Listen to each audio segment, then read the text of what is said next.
नमस्कार. आज मी मुगाची डाळ घालून एक टोमॅटोची मस्तपैकी अशी चटणी बनवणार आहे. त्यासाठी मी इथे ही मुगाची डाळ 1 तासभर पाण्यात भिजत घातलेली. 2 टोमॅटो घेतले आणि 4 कांदे घेतले, थोडी कोथिंबीर घेतली आणि हे जाडसर शेंगदाण्याचं कूट घेतले. हे शेंगदाणे भाजून साल काढून मी छोट्या खलबत्त्यात कुटून घेतलेले. टोमॅटोची चटणी करण्यासाठी ना असे टोमॅटो थोडेसे कडक घ्यायचे, एकदम लाल पिकलेले नाही घ्यायचे. आता हे टोमॅटो आणि कांदे आपल्याला एकदम बारीक कापून घ्यायचे. आता कांदा बारीक चिरून झाला, टोमॅटो बारीक चिरून झालेला आहे. डाळीतले मी पाणी काढून टाकलेले. आता आपण याची भाजी तयार करून घेऊ. आता कढईमध्ये मी 2 चमचे तेल टाकले. तेल टाकले त्यामध्ये टाकायची मोहरी, टाकायची जिरे, कढीपत्ता, गॅस कमी करायचा आणि असा कांदा टाकायचा. तर कांदा चांगला परतून झालेला आहे, त्यामध्ये थोडीशी हळद टाकायची आणि आता यामध्ये आपण कापून घेतलेले टोमॅटो टाकायचे.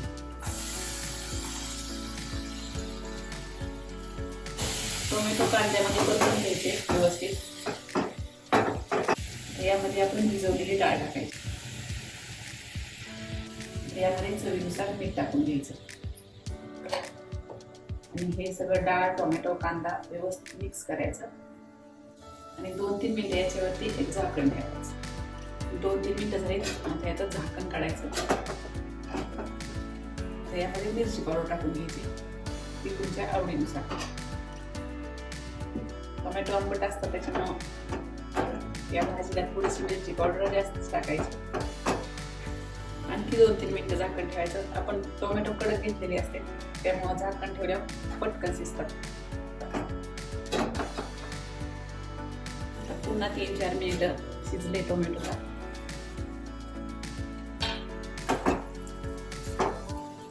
मस्त अशी आपल्याला ही चटणी तयार झाली. टोमॅटो कांद्याला सुटलेलं पाणी यातलं आटलेले. आता यामध्ये आपल्याला 2 चमचे ते शेंगदाण्याचं कूट टाकायचं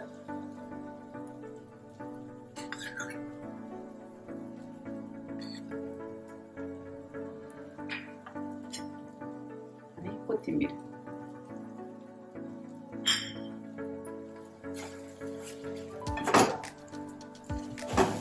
चांगलं मिक्स करायचं आणि गॅस बंद करायचा. झाली आपली कांदा टोमॅटोची चटणी तयार. ही चटणी आपण एका प्लेटमध्ये काढून घेऊ. मस्त आपली ही आता मूग डाळ घातलेली कांदा टोमॅटोची चटणी तयार आहे. ही चटणी तुम्ही ज्वारीच्या भाकरी बरोबर किंवा चपाती बरोबर किंवा भाता बरोबर सुद्धा खाऊ शकता. मुलांना शाळेत डब्यातही देऊ शकता. अशी झणझणीत चटणी नक्की करून पहा. आवडल्यास लाईक करा, शेअर करा आणि चॅनलला सबस्क्राईब करा.